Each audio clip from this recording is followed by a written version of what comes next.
So hello students, अपने discussion करने लग रहे हैं यूनिट 4 इंडियन कॉन्ट्रैक्ट एक्ट का परफॉर्मेंस ऑफ कॉन्ट्रैक्ट।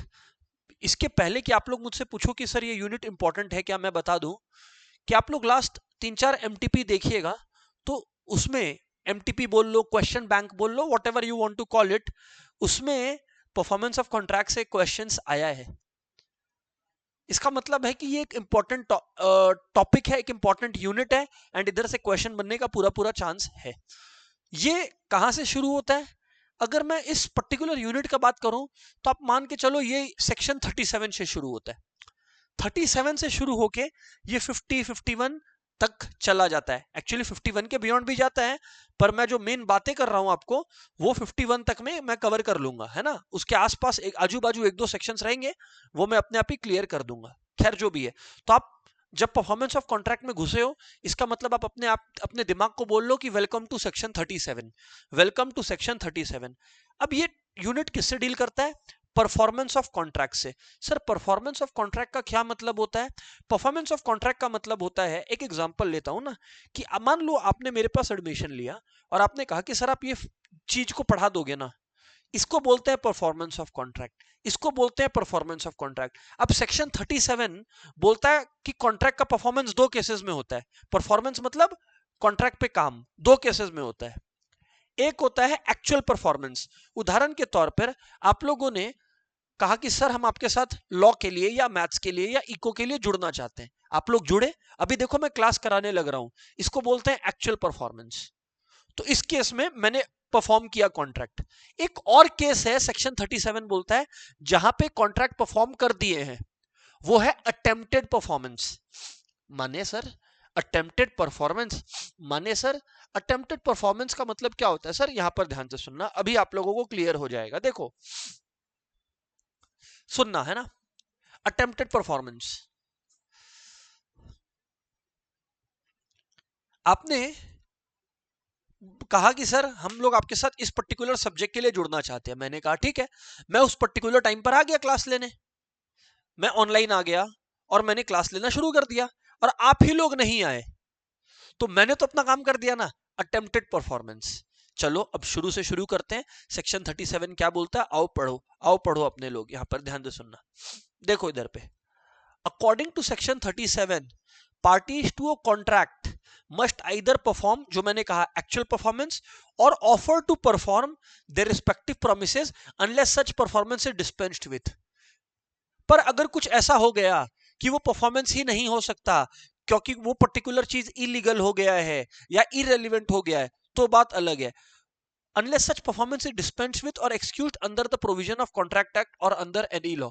तो मतलब किसी और लॉ की वजह से या कॉन्ट्रैक्ट एक्ट की वजह से जो चीज मैंने आपको ऑफर किया था परफॉर्म करने का, अब वही इलीगल हो गया है, या इलीगल हो गया है, या फिर सिंपल भाषा में अब वो इरेलीवेंट हो गया है, तब नेचुरली उसका परफॉर्मेंस का दरकार नहीं है। एग्जाम्पल मैं आपको देता हूं, मैंने बात, एक कॉन्ट्रैक्ट साइन किया था एक पाकिस्तानी कंपनी के साथ कुछ गुड्स के डिलीवर करने का, ठीक है। पर कुछ इंडिया पाकिस्तान डिस्प्यूट की वजह से ट्रेड बंद हो गया बीच में। तो अब अगर मैं पाकिस्तान के साथ ट्रेड करता हूं, मतलब गुड्स की डिलीवरी करता हूं, तो वो तो इलीगल माना जाएगा। तो लॉ की वजह से अब मैं वो परफॉर्म करने का दरकार नहीं है मुझे। ये एक बेसिक एग्जांपल देने की कोशिश किया हूं, चलो ठीक है। On the basis of section 37, तो सेक्शन 37 क्या बोलता है? परफॉर्मेंस ऑफ कॉन्ट्रैक्ट में भी एक्चुअल और अटेम्प्टेड, यही मैंने आप लोगों को सिखाया था कि परफॉर्मेंस ऑफ कॉन्ट्रैक्ट एक्चुअल भी हो सकता है, अटेम्प्टेड भी हो सकता है। एक्चुअल परफॉर्मेंस का मतलब है कि सामने वाले ने एक्चुअली वो काम किया, सामने वाले ने एक्चुअली वो काम किया। जैसे X borrows 5 lakh from Y with promise to be paid after 1 month. X ने वाई से 1 लाख रुपया बोरो किया या 5 लाख बोरो किया और बोला 1 महीने बाद दे देंगे, और एक्चुअली में पे कर दिया, तो ये हो गया actual performance. But offers to perform,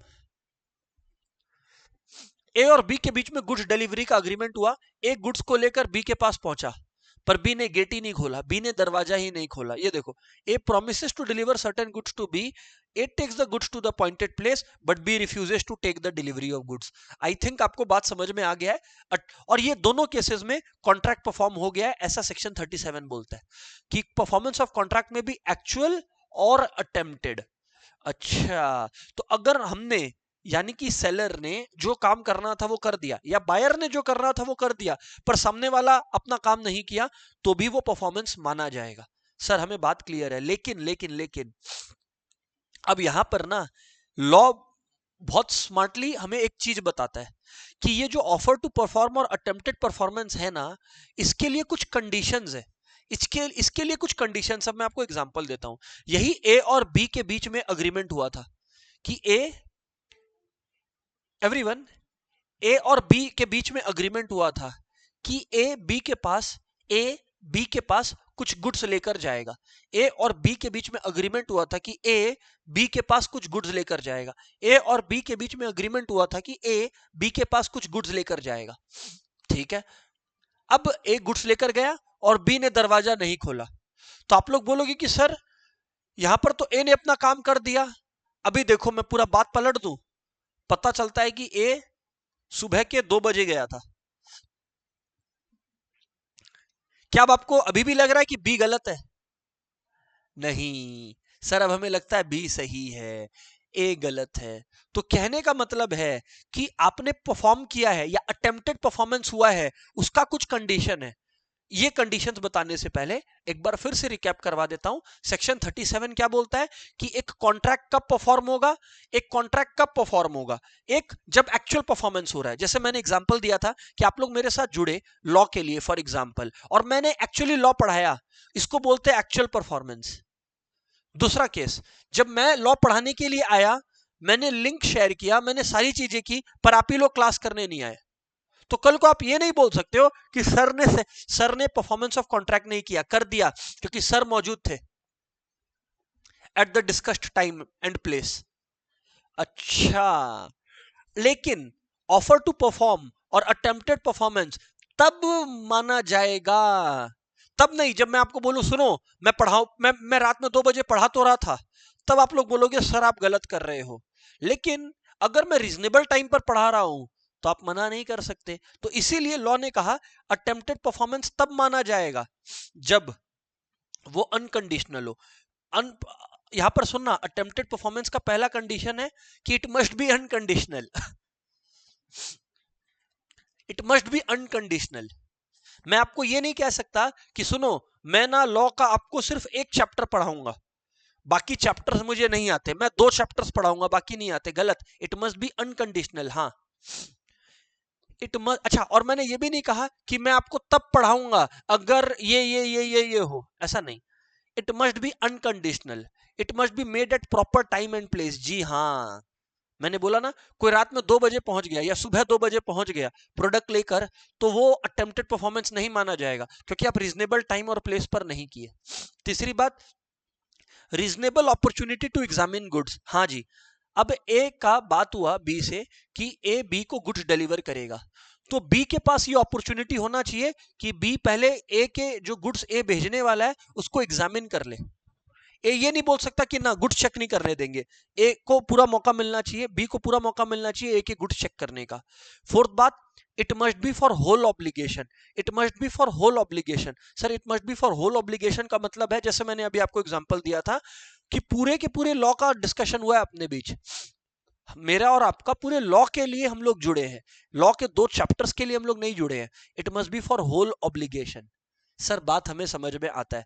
तो यानी कि अब पूरा बात को एक बार समअप कर दूं। सर समअप कर दो। सेक्शन 37 2 बातें, और बहुत फास्ट बोलूंगा, पिक करना। सेक्शन 37 बोलता है performance of contract. Performance of contract 2 cases में होता है, एक्चुअल परफॉर्मेंस और अटेम्प्टेड परफॉर्मेंस। एक्चुअल परफॉर्मेंस मतलब आप एक्चुअली वो काम कर देते हो, अटेम्प्टेड परफॉर्मेंस मतलब आप वो काम करने की कोशिश करते हो बट सामने वाला आपको वो काम करने देता नहीं है। पर अटेम्प्टेड परफॉर्मेंस तब माना जाएगा जब उसमें 4 कंडीशन सेटिस्फाइड होंगे। पहली बात, वो अनकंडीशनल होना चाहिए, रीजनेबल टाइम और प्लेस में होना चाहिए, सामने वाले को रीजनेबल अपॉर्चुनिटी मिलना चाहिए to examine the goods, and fourth case, it must be for whole obligation.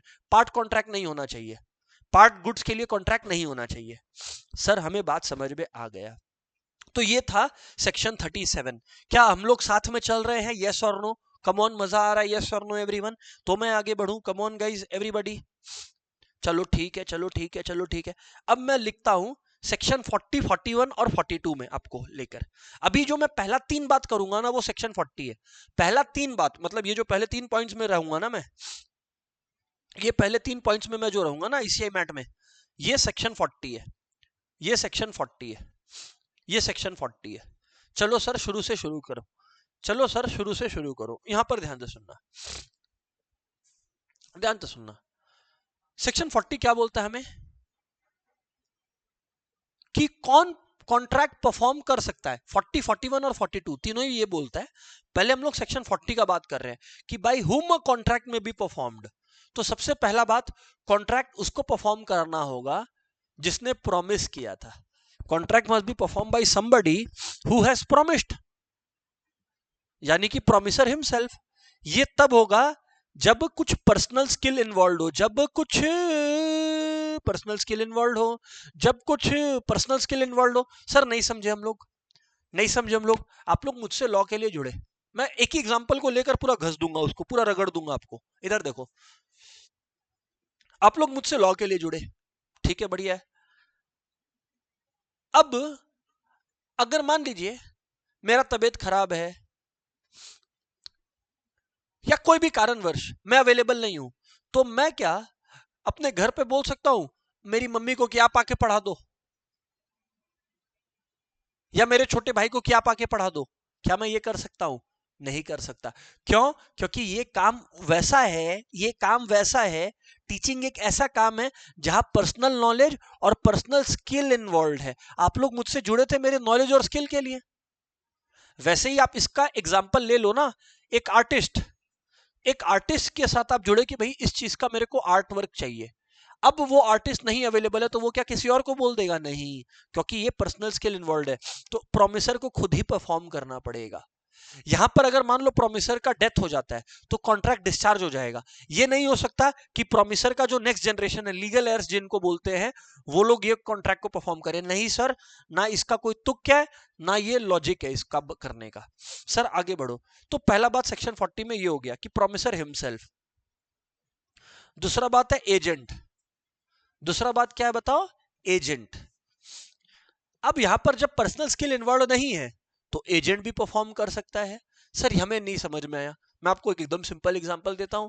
मान लीजिए मेरे लेदर बैग्स का कोई बिजनेस है, मेरे लेदर बैग्स का कोई बिजनेस है, ठीक है कि नहीं है?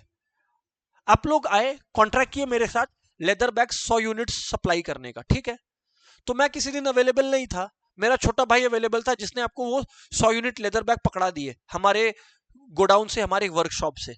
तो आप क्या मना कर दोगे? नहीं, क्योंकि यहां कोई पर्सनल स्किल इन्वॉल्व नहीं है कि वो पकड़ा नहीं सकता, मुझे ही पकड़ाना पड़ेगा। नहीं, तो यहां पर एक एजेंट प्रिंसिपल के बिहाफ में काम कर सकता है और कॉन्ट्रैक्ट को डिस्चार्ज माना जाएगा, कॉन्ट्रैक्ट परफॉर्म हो चुका है ये माना जाएगा। अच्छा सर, और तीसरा केस लीगल रिप्रेजेंटेटिव्स। ये बड़ा इंटरेस्टिंग केस है, लीगल रिप्रेजेंटेटिव्स। ध्यान दो सुनना, ये लीगल रिप्रेजेंटेटिव वाला बात समझाता हूं, ध्यान दो सुनना। ये सेक्शन 37 पैरा 2 से डिराइव्ड है, पर बात समझना ये क्या बोलता है। आओ इधर ध्यान से सुनना। ए और बी के बीच में दोस्तों एक अग्रीमेंट हुआ था। ए और बी के बीच में दोस्तों एक अग्रीमेंट हुआ था जिसके अंतर्गत विद इन विच ए को बी को 1 लाख रुपए देने थे। A had to pay B rupees 1 लाख। A had to pay B rupees 1 लाख, ठीक है, क्योंकि बी ने कुछ गुड्स डिलीवर किया होगा मे बी, बी ने कुछ गुड्स डिलीवर किया होगा मे बी। तो इसी वजह से ए को बी को 1 लाख रुपए देने थे। हाँ सर ठीक है, अभी तक तो सब सही चल रहा है, अभी तक तो सर सब सही चल रहा है। अब यहां पर ध्यान से सुनना, अब यहां पर ध्यान से सुनना। तो अब दोस्तों होता क्या है कि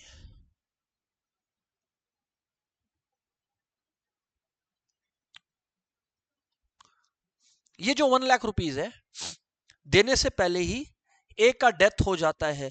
ओ माय गॉड। अब ए के लीगल रिप्रेजेंटेटिव्स को ये पैसे, सुनना ध्यान से, अब ए के लीगल रिप्रेजेंटेटिव्स को ध्यान से सुनना, ध्यान से सुनना।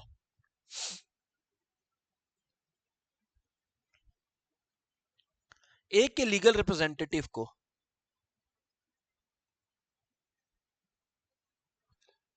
1 लाख रुपया, ए के लीगल रिप्रेजेंटेटिव को 1 लाख रुपया बी को देना पड़ेगा। ये यहां पर बोला जा रहा है। इसी को उल्टा कर लेता हूं, इसी को उल्टा कर लेता हूं। मान लो बी का डेथ हो गया, मान लो बी का डेथ हो गया, एवरीवन मान लीजिए बी का डेथ हो गया, समझ लीजिए कि बी का डेथ हो गया।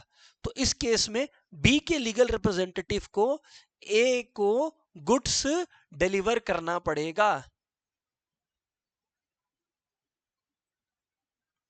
वाइसी वर्सा, मतलब दोनों ट्रू है।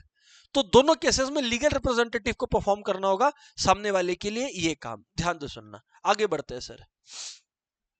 तो ये हो गया सेक्शन 40 खत्म। क्या बोला सेक्शन 40? पहला बात, प्रोमिसर हिमसेल्फ अगर पर्सनल स्किल इन्वॉल्व है, लेकिन अगर पर्सनल स्किल इन्वॉल्व नहीं है तो एजेंट कर सकता है, और अगर पर्सन का डेथ हो गया है तो उसका लीगल रिप्रेजेंटेटिव भी कर सकता है, अज्यूमिंग कि कोई एजेंट है ही नहीं। चलिए आगे बढ़ते हैं, चलिए आगे बढ़ते हैं, हम लोग सारे लोग आगे बढ़ते हैं, आगे बढ़ते हैं। Third person, affect of accepting performance from third person, section 41। तो सेक्शन 41 ये मस्ट एक्ट है। यहां पर ध्यान से सुनना, सेक्शन 41 क्या बोलता है, सुनते चलिएगा सर। बोलिए सर क्या है सेक्शन 41? क्या बोलता है सेक्शन 41? क्या बोलता है?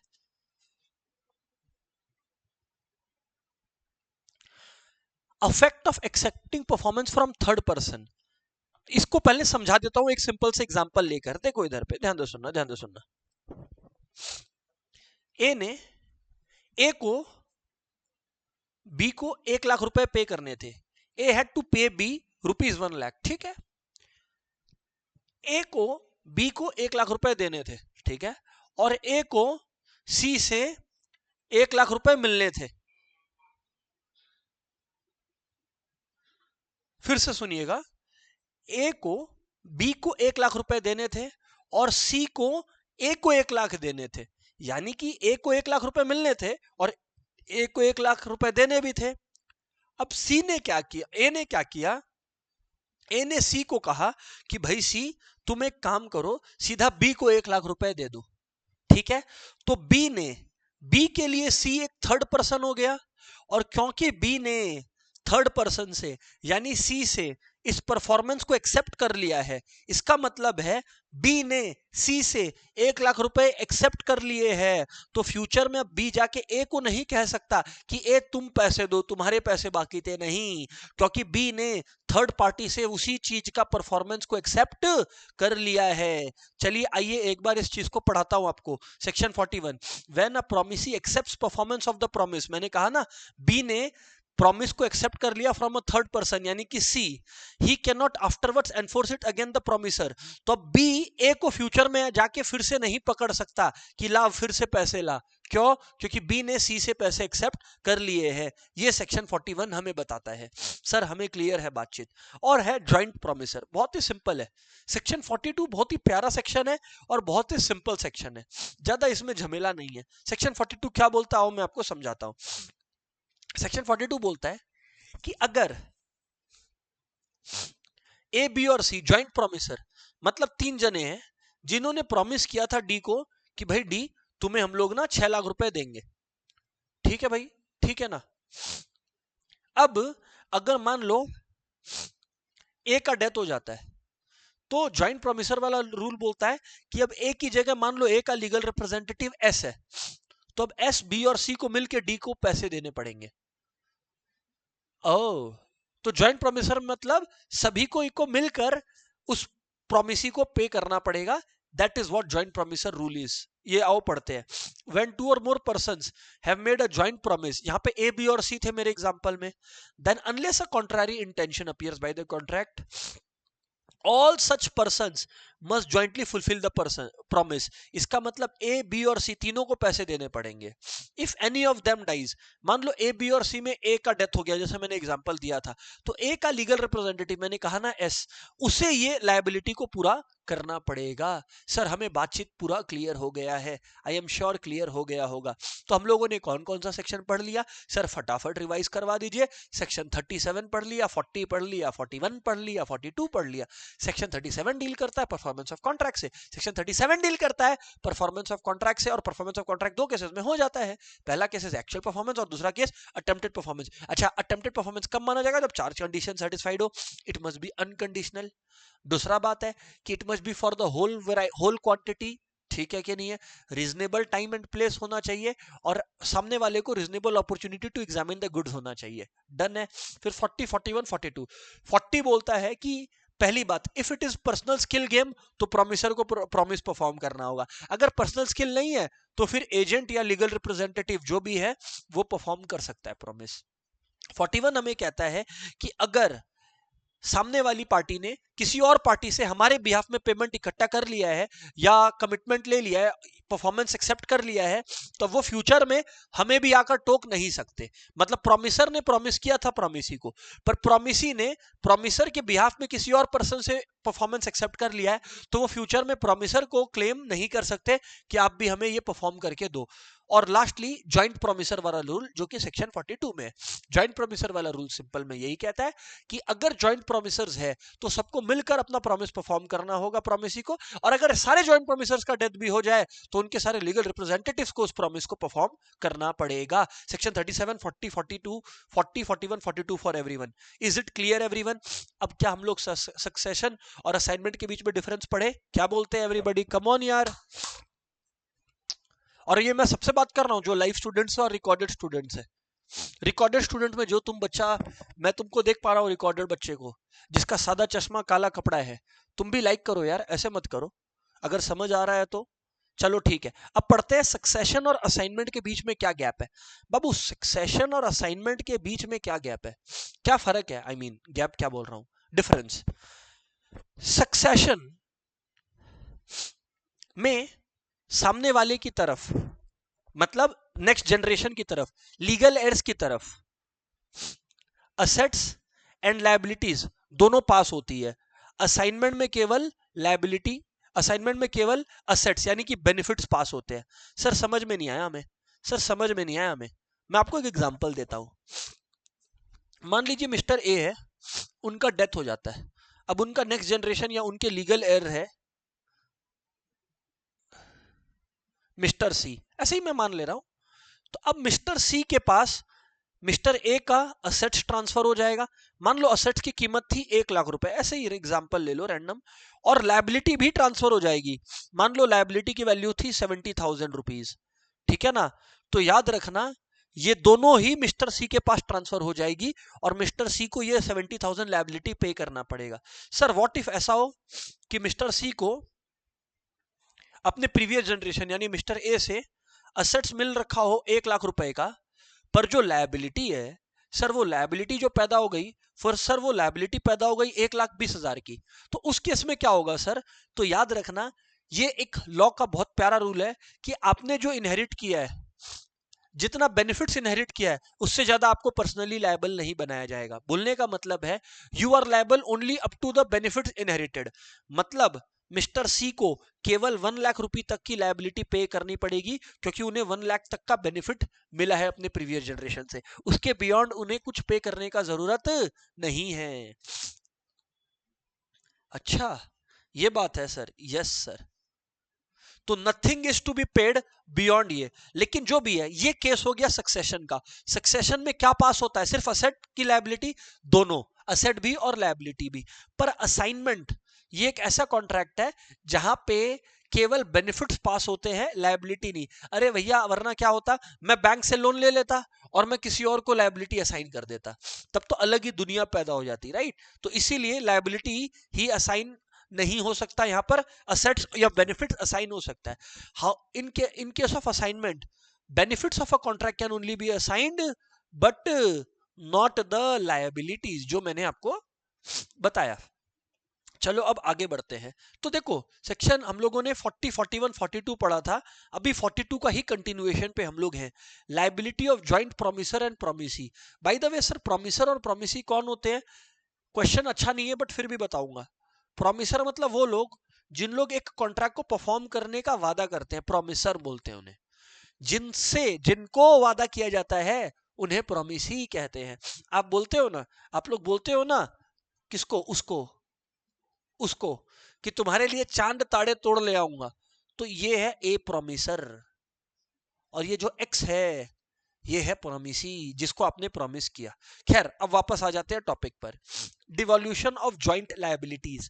Devolution of joint liabilities section 42, devolution of joint liability. ध्यान से सुनना, इसका क्या मतलब है ये मैंने ऑलरेडी बता रखा आपको कि अगर ए बी और सी ने डी को प्रॉमिस किया है तो फिर ए बी और सी को उस प्रॉमिस को साथ में पूरा करना पड़ेगा, और अगर उनका डेथ हो गया तो उनके बाद उनके लीगल रिप्रेजेंटेटिव्स को उस प्रॉमिस को पूरा करना पड़ेगा। फुल स्टॉप, बात खत्म। खत्म। सर बात समझ में आ गया।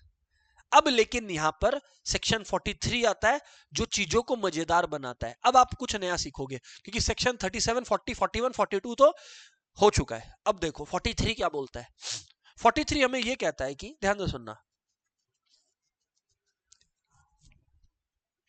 मान लो ए बी और सी को, वही एग्जांपल को लेके चलता हूं, 5 लाख रुपए देने थे डी को। ए बी और सी को 5 लाख रुपए देने थे डी को।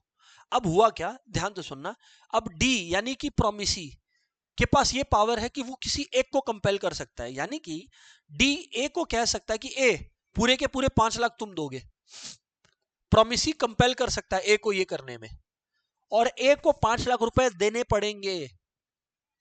पर रुक जाओ, पर ए के पास ये अधिकार जरूर है, ए के पास ये राइट जरूर है कि ए बी और सी का शेयर बी और सी से रिकवर करे। क्योंकि डी ने सिर्फ ए से पैसा मांगा, तो वो तो ठीक है, ए को पूरे पैसे देने पड़ेंगे, बट इसका मतलब ये नहीं है कि बी और सी की लायबिलिटी ए की तरफ खत्म हो गई है। हाँ, ये बात सच है कि बी और सी की लायबिलिटी डी की तरफ खत्म हो गई है, क्योंकि डी ने सारे पैसे ए से ले लिए, तो डी अब बी और सी से पैसे नहीं मांग सकता। पर इसका मतलब ये नहीं है, इसका मतलब ये नहीं है कि ए बी और सी से पैसे नहीं मांग सकता। ए बी और सी से जो भी इन लोग के बीच में शेयर डिसाइड हुआ होगा, उस शेयर में पैसे मांग सकता है। ऐसा आप लोगों ने सिमिलरली पढ़ा होगा, अगर क्लास 11 12 में आप लोग कॉमर्स या बिजनेस स्टडीज कुछ पढ़ते थे, तो इंश्योरेंस कॉन्ट्रैक्ट में एक तरीके का प्रिंसिपल ऑफ इंश्योरेंस होता था जिसको बोलते थे कंट्रीब्यूशन प्रिंसिपल, जिसमें अगर एक इंश्योर्ड आदमी ने बहुत सारे इंश्योरर से इंश्योरेंस ले रखा है, तो एक इंश्योरर ने अगर पूरे पैसे पे कर दिए पॉलिसी के, तो वो बाकी इंश्योरर से एक अग्रीड रेशियो में पेमेंट इकट्ठा कर सकता है। ये है हमारा सेक्शन नंबर 43। ये है हमारा सेक्शन नंबर 43। सर हमें बात समझ में आ गया। देखो पढ़ता भी हूं, पढ़ भी देता हूं, चलो पढ़ भी देता हूं, पूरा पढ़ देता हूं। When two or more persons make a joint promise, जैसे ए बी और सी थे, the promise में in the absence of express agreement to the contrary, the promisee में in the absence of express agreement to the contrary compel any one or more of such joint promiser to perform the whole contract। यानी उसने ए को compel किया ना, तो each promiser में compel contribution, each of two or more joint promisers में compel every other promiser, यानी A B और सी को पकड़ के बोल सकता भैया पैसे लाओ। सर हमें समझ में आता है, सेक्शन 43 क्लियर है सर। अब आगे बढ़ते हैं सेक्शन 44। मैं मानता हूं सेक्शन 44 ना कहीं थोड़ा सा एक्ट टू लिटिल 43 का उल्टा है। मैं आपको समझाता हूं कैसे उल्टा है, वो मैं अभी आपको समझाता हूं, आपको समझ में आएगा। इधर देखो कैसे उल्टा है 43 का, मैं बताता हूं। 43 में क्या हुआ था, वापस से वही केस रिपीट करता हूं। ए बी और सी को 5 लाख रुपए देने थे डी को। ए बी और सी को 5 लाख रुपए देने थे डी को। सेक्शन 43 में क्या हुआ था, डी ने ए को कहा कि भैया तुम 5 लाख रुपया दोगे। ठीक, मतलब डी ने यानी कि प्रोमिसी ने किसी को सिलेक्ट किया था 43 में। 44 में किसी को एलिमिनेट कर रहा है, मतलब प्रोमिसी कह रहा है ए को जा, ए जा जी ले अपनी जिंदगी, मैं तुमको आजाद करता हूं, जा। ए को आजाद कर दिया डी ने। इसका मतलब ये थोड़ी है कि बी और सी को 5 लाख रुपए नहीं देने पड़ेंगे। बी और सी को मिलके डी को 5 लाख रुपए देने पड़ेंगे, और बी और सी के पास ये अधिकार है कि वो ए से शेयर इकट्ठा कर ले, अपना हिस्सा इकट्ठा कर ले। ए की लायबिलिटी डी की तरफ खत्म हुई है, डी ने ए को आजाद किया है, बी और सी ने नहीं। अच्छा, when two or more persons have made a joint promise, a release of one of such joint promiser, जैसे इस केस में, मेरे केस में ए को हमने रिलीज कर दिया था by the promisee, डी ने रिलीज कर दिया था, यानी डी ने does not discharge the other joint promiser। इसका मतलब ये नहीं है कि बी और सी को भी आजादी मिल गई है, neither does it free the joint promisor so release from responsibility to the other joint promisor. इसका मतलब है ए जिसको रिलीज कर दिया गया है उसका बी और सी की तरफ यानी अदर जॉइंट प्रोमिसर्स की तरफ लायबिलिटी खत्म नहीं हुआ है, उसका बी और सी की तरफ लायबिलिटी अभी भी बरकरार है। सर हमें बात समझ में आता है, सर हमें बात समझ में आता है। अब आते हैं राइट्स ऑफ जॉइंट प्रोमिसेस पे, ये बड़ा इंटरेस्टिंग है। जॉइंट प्रोमिसेस का राइट, ये भी उल्टा राइट है, ये भी उल्टा राइट है। कैसे उल्टा है ध्यान दे सुनना।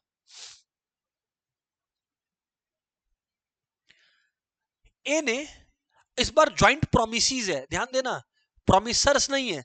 ये पहला केस है किताब में जहां पे आप लोग जॉइंट प्रोमिसी पढ़ रहे हो, ठीक है। तो अब खेल खेल देखो, बी और सी प्रोमिसी है, मतलब ए को बी और सी को मिलाकर 5 लाख रुपए देने हैं, ठीक है। बी का डेथ हो जाता है, तो यानी कि सी के पास अभी भी राइट है और बी के लीगल एयर के पास अभी भी राइट है ए से रिकवर करने का पैसे। लो आओ जाओ पढ़ते हैं। When a person has made a promise to two or more persons jointly, then unless a contrary intention appears, the right to claim performance rests as between him and them, with them during the joint lives and after the death of any one of them with the representative। यही तो मैंने आपको बताया था, यही तो मैंने आपको समझाया था। सर क्लियर है बात।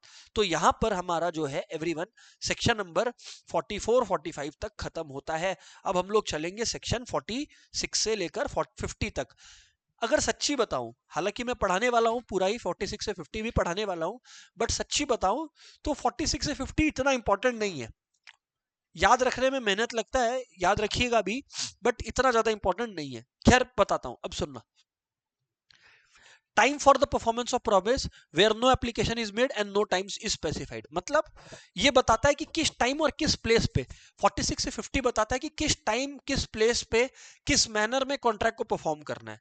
तो अब अगर यहाँ पर ध्यान से सुनना, इसमें इस लॉ का कहना सिंपल है कि अगर टाइम मेंशन्ड नहीं है या डिस्कस्ड नहीं है या डिसाइडेड नहीं है तो एक रीजनेबल टाइम, जैसे बिजनेस आवर्स होता है मॉर्निंग लेट्स से 10 o'clock से इवनिंग 5 o'clock 6 o'clock, तो उस दरमियान ही आपको कॉन्ट्रैक्ट परफॉर्म करना पड़ेगा, मतलब विद इन रीजनेबल टाइम। गधों जैसा कोई भी टाइम आज आके परफॉर्म करोगे नहीं चलेगा। Time and place for performance of promise where time is specified and no application is to be made. तो अब अगर प्लेस के बारे में कुछ नहीं बताया गया है तो सिंपल भाषा में जो यूजुअल प्लेस ऑफ बिजनेस है वहां पे ये परफॉर्मेंस होगा। When a promise is to be performed on a certain day and the promisor has undertaken to perform it without application by the promisor may perform it at any time during the usual hours of business on such day and place at which the promise ought to be performed. जहां perform होने का बात हुआ था, delivery का जहां बात हुआ था तो फैक्ट्री, और उस टाइम पे जो यूजुअल बिजनेस आवर्स होते हैं। सर समझ में आ गया?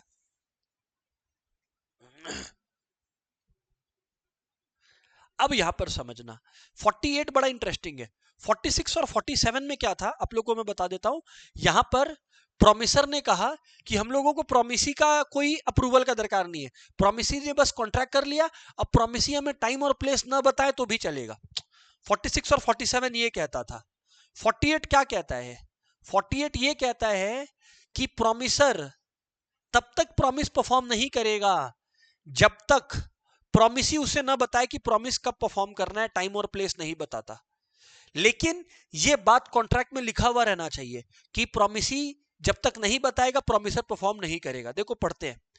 When a promise is to be performed on a certain day and the promiser has not undertaken to perform it without application by promisee, मतलब promiser ने कहा है कि जब तक promisee नहीं बताता तब तक नहीं करेंगे। तब ये ड्यूटी किसकी बन जाती है? तब it is the duty of the promisee, क्योंकि बात ये हो रखा है कि प्रोमिसी को सारी बातें बतानी पड़ेंगी। तब it is the duty of the promisee to apply for performance at a proper place and within the usual hours of business. तब प्रोमिसी को ये बताना पड़ेगा कि कहां ये कॉन्ट्रैक्ट परफॉर्म करना है या किस टाइम पर ये कॉन्ट्रैक्ट परफॉर्म करना है। Place for performance of promise where no application to be made and no place fixed for performance. When a promise is to be performed without application by the promisee, मतलब promisee के कुछ बोले बिना ही promise perform करना है और कोई place fixed नहीं है, तो promiser की ड्यूटी है अब to apply to the promisee to appoint a reasonable place। 47 क्या बोलता था कि आपको reasonable place पता है और भले ही प्रोमिसी ने कुछ नहीं बोला है तो प्रोमिसर वहां जाकर जो रीजनेबल प्लेस है वहां परफॉर्म कर सकता है। पर 49 बोलता है कि अगर रीजनेबल प्लेस ही नहीं पता तब प्रोमिसर ये नहीं बोल सकता प्रोमिसी को कि मैं ईगो में बैठा हूं। तो प्रोमिसर को प्रोमिसी से पता करना पड़ेगा कि बता भाई किस टाइम और किस प्लेस पर ये काम करना है। और एस सैंक्शन मतलब उसी तरीके से काम होना चाहिए जो डिस्कस्ड हुआ है। फॉर एग्जांपल मान लो एक पेंटिंग का कॉन्ट्रैक्ट है, डिसाइड हुआ था कि नेरोलैक पेंट लगेगा प्रोमिसी के घर पर। अच्छा, मैं उठा के ले आया बर्जर का पेंट या एशियन पेंट्स, तो ये फिर कॉन्ट्रैक्ट का वायलेशन हो गया। तब फिर ये जो है जी कॉन्ट्रैक्ट का वायलेशन हो गया क्योंकि it is not being performed in the manner as has been discussed. Sir आगे बढ़ते हैं। Performance of reciprocal promise. Performance of reciprocal promise, मजा आ गया। परफॉर्मेंस ऑफ रेसिप्रोकल प्रॉमिस ये क्या कहता है? अब रेसिप्रोकल 51 से 58 इंपॉर्टेंट है, इंपॉर्टेंट है। मैंने कहा ना 51 वाला सीरीज तक चलेंगे तो वो इंपॉर्टेंट रहेगा। अब सुनना, इसमें यह कहना है कि प्रॉमिसर को परफॉर्म करना ही नहीं है unless reciprocal promises ready and willing to perform. Sir इसका मतलब क्या है? ध्यान से सुनना। सेक्शन 51 कहता है कि ए बी के गुड्स, बी के गोडाउन तक गुड्स डिलीवर करने को रेडी है। अगर बी रेडी है पे करने को, पर पता लगा कि बी पे करने को रेडी नहीं है, तब फिर आप ये नहीं बोल सकते ए को कि भाई तुझे डिलीवरी करना पड़ेगा। क्यों? क्योंकि पहले बी को रेडी होना पड़ेगा। अच्छा सर ये बात है सेक्शन 51। चलो आगे बढ़ते हैं। Order of performance of reciprocal promises. Yes sir, yes sir. अब मैं एक एग्जांपल देता हूं, अब मैं आपको एग्जांपल देता हूं ऑर्डर ऑफ परफॉर्मेंस का। दोस्तों कल मैं भीकाराम गया था, है ना।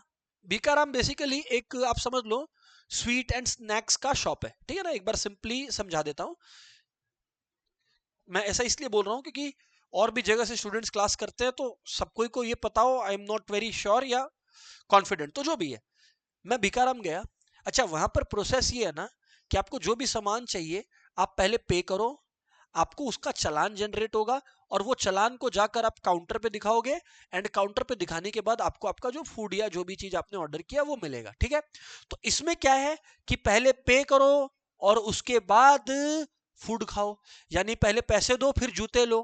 तो अगर ऑर्डर ये डिसाइडेड है कि पहले पैसे लो फिर जूते दो, जैसा एक्सप्रेसली बताया गया है, तो फिर उसी ऑर्डर में कॉन्ट्रैक्ट परफॉर्म होगा। लेकिन सर अगर कुछ नहीं बोला गया है तो नॉर्मली वैसे ट्रांजैक्शंस में दुनिया भर में क्या होता है वो देखा जाएगा। आइए पढ़ता हूं मैं सेक्शन 52 पढ़ के बताता हूं आपको।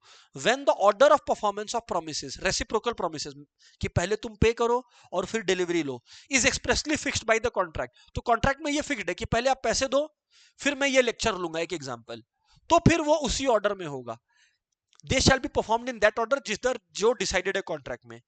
पर अगर ऑर्डर में लिखा ही नहीं है कि किस ऑर्डर में होगा, किस तरीके से होगा, कॉन्ट्रैक्ट में ये बात मेंशन ही नहीं है, तब वो उस तरीके से होगा जो नॉर्मली वैसा ट्रांजैक्शन दुनिया भर में होता है तब होता है। सर सेक्शन 52 यहां पर रेसिप्रोकल प्रोमिसेस की बात चलने लग रही है। सेक्शन 53 पर आते हैं। Liability of party preventing event on which the contract is to take effect. Section 53 liability of party preventing event on which contract is to take effect. यहां पे ध्यान से सुनना, यहां पे ध्यान से सुनना। मान लो पेंटिंग का कॉन्ट्रैक्ट हुआ ए और बी के बीच में। ए बी के घर में पेंटिंग करने गया, बी ने दरवाजा बंद कर दिया, बी ने दरवाजा बंद कर दिया। अरे उस केस में अगर बी की वजह से ए को कोई भी लॉस हुआ हो, ए को पेंट खरीदना पड़ा, ए को अपना समय देना पड़ा, उसका जो भी कॉस्ट होगा ए के पास राइट है बी से रिकवर करने का, क्योंकि बी की वजह से काम नहीं हो पा रहा। आओ पढ़ के बताता हूं। When a contract contains reciprocal promises and one party to the contract prevents the other party performing his promise, मेरे एग्जांपल में बी ए को काम करने से रोक रहा था, the contract becomes voidable at the option of the party so prevented। अब ए के अधिकार में है, ए के पास ये पावर है कि ए इस कॉन्ट्रैक्ट को void मान ले, और ए के पास ये भी पावर है कि वो बी से कंपेंसेशन क्लेम करे, क्योंकि ए को पेंट करवाना पड़ा, मान लो ट्रांसपोर्ट हायर करना पड़ा पेंट ब्रश और लोगों को लाने के लिए, पूरा अधिकार है क्योंकि बी ने ये रोका। सेक्शन 53। सेक्शन 54 क्या बोलता है? Effect of default as to the promise which should be first performed in contract consisting of reciprocal promises.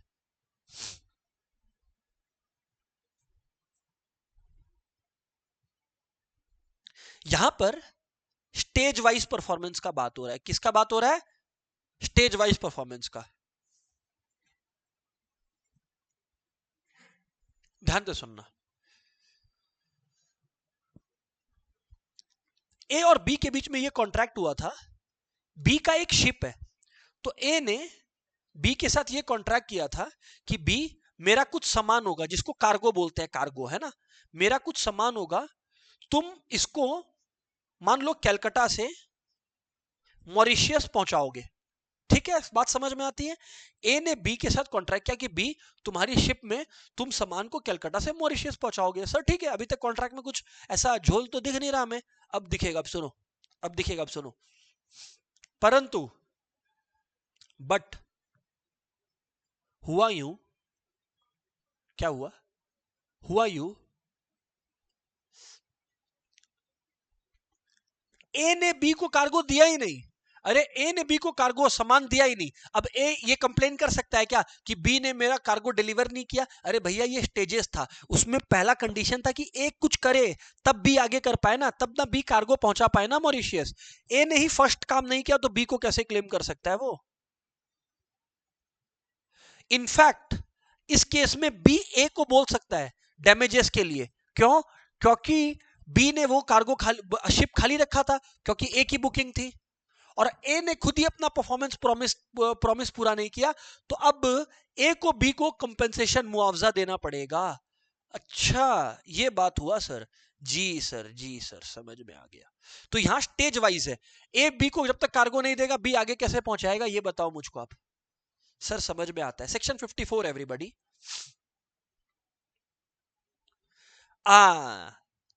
अगर टाइम असेंशियल है और उस टाइम तक कॉन्ट्रैक्ट परफॉर्म नहीं हुआ, तो जिस पार्टी का वायलेशन हुआ है, जिस पार्टी के कंडीशन का वायलेशन हुआ है, वो पार्टी इसको वॉइड डिक्लेयर कर सकती है। सर हमें कुछ बात समझ में नहीं आई। चलिए मैं आपको एक एग्जांपल देता हूं, चलिए मैं आपको एक एग्जांपल देता हूं, ठीक है ना, मैं आपको एक एग्जांपल देता हूं। चलो ठीक है, एक एग्जांपल दे रहा हूं, है ना, इसको दिल पे मत लगा लेना बैठ के। मान लो ए और बी की शादी हुई। ए है बॉय, बी है गर्ल। अभी हुआ क्या, बी के जो फादर थे, बी इज फादर, बी के जो फादर थे, उसने कहा ए को कि भाई ए मैं तुमको ना ऑडी गिफ्ट करना चाहता हूं on the occasion of marriage. ए बोलेगा ना ना ना ना ना, मैं डाउरी दहेज ये सब के एकदम खिलाफ हूं, एकदम सही कर रहा है। अब सुनो, हम लोग बोले ए वेरी गुड, तुम ही सही बंदा है। पर ए बोलता है कि अगर, क्या बोलता है, अगर, अगर, सुनो ध्यान से, ए बोलता है अगर कोई बाप, कोई फादर, कोई पापा अपनी बेटी के लिए कुछ करना चाहते हैं, अपनी बेटी के लिए कुछ करना चाहते हैं, तो मुझे क्या, मैं तो बस से ऑफिस चला जाऊंगा, ऑडी में घूमेगी कौन, उनकी बेटी। मैं तो बस से ऑफिस चला जाऊंगा, एसी में बैठेगी कौन, उनकी बेटी। तो मुझे कोई प्रॉब्लम नहीं है। ठीक है, ये डिसाइड हो गया। अब हुआ क्या, ये शादी तय हुई थी, ऐसे ही रैंडम एग्जांपल देता हूं, 30 दिसंबर की, और 31 दिसंबर को मान लो बी को पूरा अपने घर से चले जाना था। ठीक है ना, तो अब बी के फादर ने उस ऑडी कंपनी के डीलर को, ओनर को, मैनेजर को, जो भी बोलना है बोल लो, कह रखा था कि भैया मुझे 31 दिसंबर को ही कार चाहिए। अब अगर ऐसा हुआ कि 31 दिसंबर को ऑडी नहीं आई, 31 दिसंबर को ऑडी नहीं आई, तो बी के फादर के पास ये अधिकार है कि वो ऑडी के पास डैमेजेस क्लेम कर सके और बोल सके ऑडी को कि भैया हम ये कॉन्ट्रैक्ट वॉइड करते हैं। अच्छा, ये है सेक्शन 55। लेकिन अगर टाइम असेंशियल नहीं है, बी के फादर चाहे तो बी के फादर ये भी बोल सकते हैं कि चलो हम लोग एक्सेप्ट करते हैं 31 दिसंबर के बियॉन्ड भी, पर तुम्हें ये डैमेजेस पे करना पड़ेगा। तो ऑडी को वो फिर डैमेजेस पे करना पड़ेगा। आओ अब हम लोग पढ़ते हैं सेक्शन 55। आओ आओ आओ, आओ। कहां गया ये रहा। When a party to a contract promises to do a certain thing at or before the specified time and fails to do any such thing at or before the specified time, ये देखो Audi company fail कर गया, the contract और so much of it as has not been performed becomes voidable, यानी कि जो B के father के हाथ पे पावर आ गया, एट द ऑप्शन ऑफ बीज फादर, यानी कि promise he, if the intention of the parties was that time should be of essence, क्योंकि डिस्कशन हुआ था कि 31 दिसंबर तक दे देना। ये बात है sir. effect of such failure, if it was not the intention of the parties that time should be essence, मतलब टाइम उतना इंपॉर्टेंट था नहीं, क्योंकि ए ने कहा, ए बीच में आ गया, ए बीच में आ गया, बी के फादर कॉन्ट्रैक्ट वॉइड करने वाले थे, ए बीच में आके बी के फादर को बोलता है। बड़े बड़े शहरों में छोटी छोटी बातें होती रहती है, 2 दिन 3 दिन लेट हुआ क्या दिक्कत है, 1 महीना 2 महीना लेट हुआ, आपकी बेटी तो पूरे जीवन एसी में बैठनी चाहिए, कोई बात नहीं है, भेज दीजिए। ओह देखो ए कितने बड़े दिल का इंसान है, तुम लोग समझ रहे हो नहीं समझ रहे हो। हाँ sir, if it was not the intention of the party that time should be of the essence of the contract does not become voidable by the failure to do such thing or at before the specified time, but the promise is entitled to compensation. पर फिर भी B के father ये बोल सकते हैं को कि तुम्हारे ऑडी को कि तुम्हारी वजह से डिले हुआ है, तुम्हें कंपेंसेशन पे करना पड़ेगा। हाँ तुमने नाक कटवाई है, अच्छा सर समझ में आ गया। Agreement to do impossible act, impossible act का मतलब जो हो ही नहीं सकता, इनिशियल इम्पॉसिबिलिटी। अरे अगर दोनों पार्टीज को पता ही है कि कॉन्ट्रैक्ट हो ही नहीं सकता, फॉर एग्जाम्पल ए ने बी को कहा कि देखो अभी मैं चुटकी बजाऊंगा और मैं क्लाउड्स के ऊपर पहुंच जाऊंगा। अरे तो ए को और बी को दोनों को पता है ये बेवकूफी चल रही है, तो ये ऐसा कॉन्ट्रैक्ट वॉइड है, क्योंकि दोनों पार्टीज को पता है। पर अगर एक को पता है दूसरे को नहीं पता, फॉर एग्जाम्पल ध्यान से सुना, ए ने बी को कॉन्ट्रैक्ट किया कि मैं तुम्हें 2.5 लाख में हॉर्स बेच दूंगा, अच्छा दोनों को ही नहीं पता था कि हॉर्स मर चुका है, उस केस में भी कॉन्ट्रैक्ट वॉइड है। लेकिन अगर तीसरे केस में, ये हम लोग कौन सा सेक्शन पढ़ रहे हैं, ये हम लोग पढ़ रहे हैं सेक्शन 56। पहला केस था दोनों को पता है कि बेवकूफी चल रही है, तो कॉन्ट्रैक्ट वॉइड है। दूसरा केस दोनों को ही नहीं पता कि ये कॉन्ट्रैक्ट नहीं हो सकता, तब भी कॉन्ट्रैक्ट वॉइड है।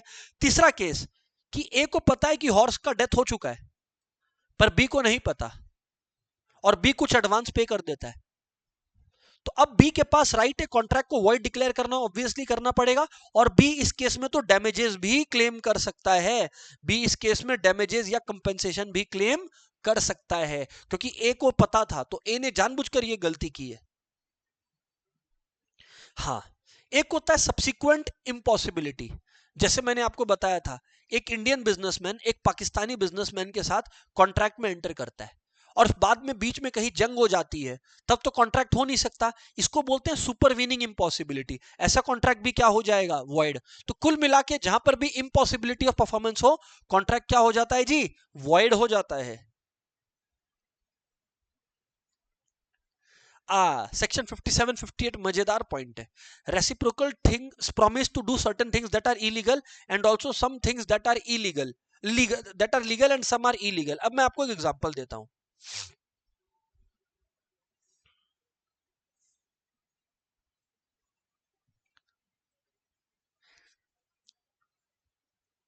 ए बी को बोलता है कि भाई मुझे 50 लाख में अपना घर दे दो और मैं तुम्हें 75 लाख दूंगा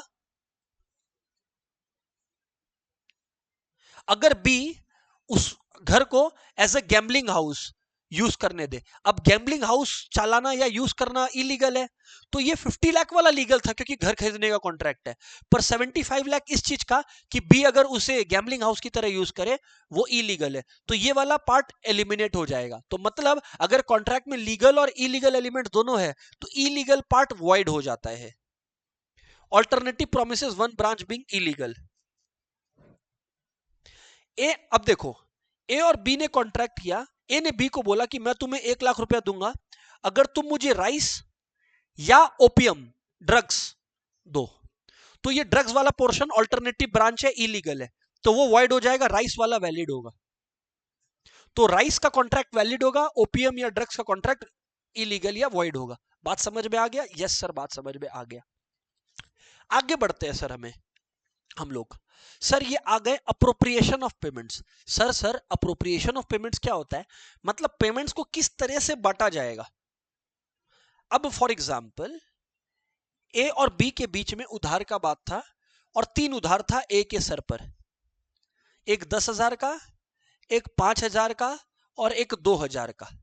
अच्छा, ए ने बी को पेमेंट करते करते कहा कि बी सुनो ना, सेक्शन 59 के अंतर्गत मैं तुम्हें अभी 8,000 रुपए दे रहा हूं, तो इस 8,000 में से ना क्या करना, ये दोनों 7,000 के जो 5 और 2 है खत्म कर देना, और 1,000 इधर से माइनस कर लेना। तो क्योंकि यहां पे इंडिकेटेड है, तो बी बोलेगा ओके, तुम्हारा सिर्फ 9,000 बाकी है, क्योंकि यहां पे पेमेंट करते टाइम इंस्ट्रक्शन दिया गया था कि किस रिगार्ड्स पेमेंट किया जा रहा है, कौन से उधार के रिस्पेक्ट में पेमेंट किया जा रहा है।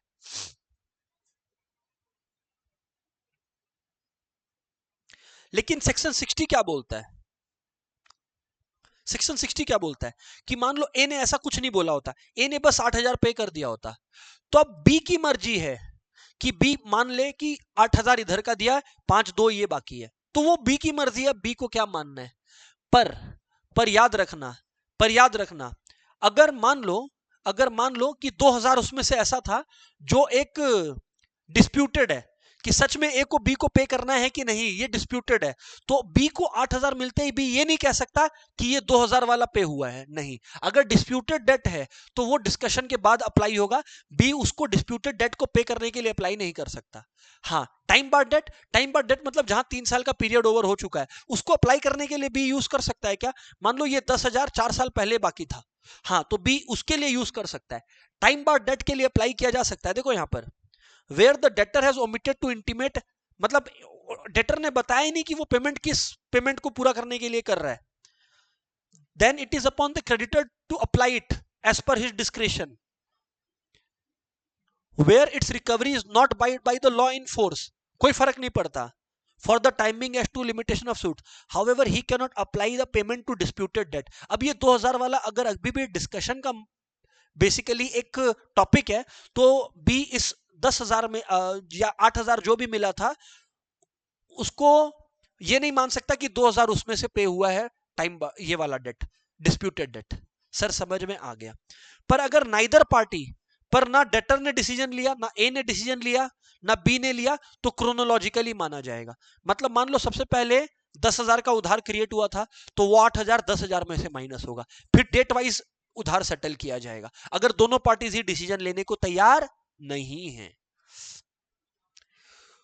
Contracts which did not be performed with the consent of both the parties. क्या बात है, बहुत ही बढ़िया टॉपिक आ गया। इसमें आप लोगों को नोवेशन, रिसेशन और ऑल्टरेशन के बारे में पढ़ने मिलेगा। क्या होता है सर नोवेशन, क्या होता है रिसेशन, और क्या होता है ऑल्टरेशन, समझ लेना। नोवेशन का मतलब है पुराना कॉन्ट्रैक्ट खत्म हो गया, नया कॉन्ट्रैक्ट आया।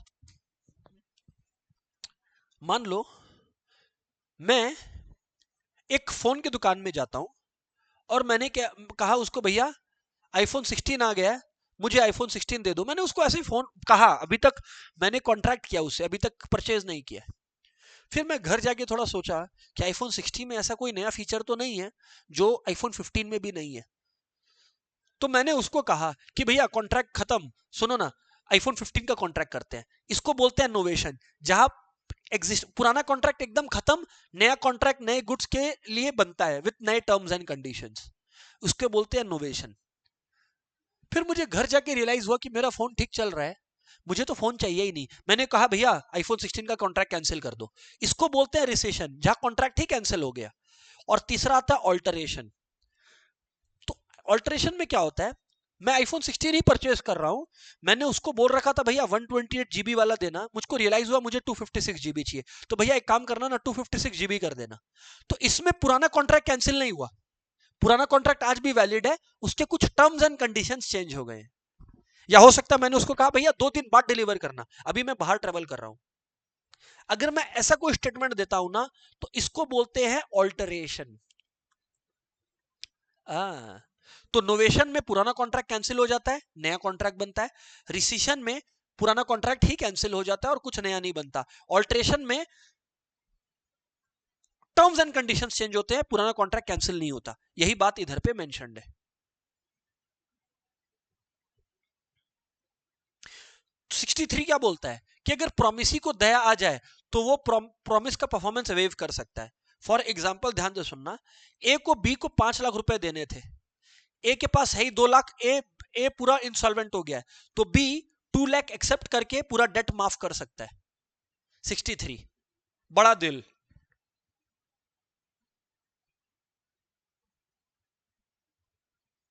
Restoration of benefit under a voidable contract. Simple भाषा में, अगर ए और बी दो पार्टीज है, ए ने प्रॉमिस किया था गुड्स डिलीवर करेंगे, बी ने प्रॉमिस किया था कि भाई 5 लाख रुपए देंगे, पर बी ने, अब बी के हाथ में भी पावर है कि कॉन्ट्रैक्ट कैंसिल कर दे, तो बी ने कॉन्ट्रैक्ट को वॉइड कर दिया, तो अब ए को भी गुड्स डिलीवर करने की जरूरत नहीं है। अगर एक ने वॉइड कर दिया डिक्लेयर, तो दूसरे को भी कुछ करने की जरूरत फिर नहीं है। Obligations of persons who have received advantage under void agreement।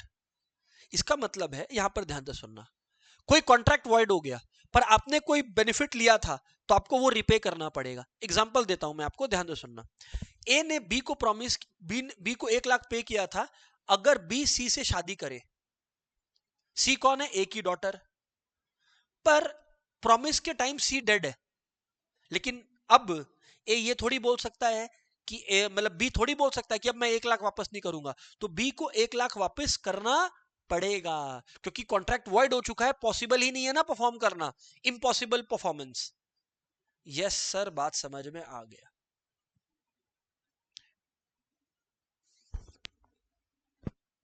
Communication of recession, अगर आप चाहते हो कि कोई नया कॉन्ट्रैक्ट आए तो rescission must be communicated in the same manner as proposal. Time के पहले अगर उसने मुझे आईफोन भेज दिया है, वो आईफोन मंगा चुका है, तब मैं कैंसिल नहीं कर सकता था पुराना कॉन्ट्रैक्ट। और सेक्शन 4 आप लोगों को पता है कम्युनिकेशन का। और फाइनली, अगर कुछ फैसिलिटी देना था, ध्यान से सुनना, मान लो मैंने डिसाइड किया, मैंने कहा कि मैं आपको पढ़ाऊंगा, आप लोग रेडी हो?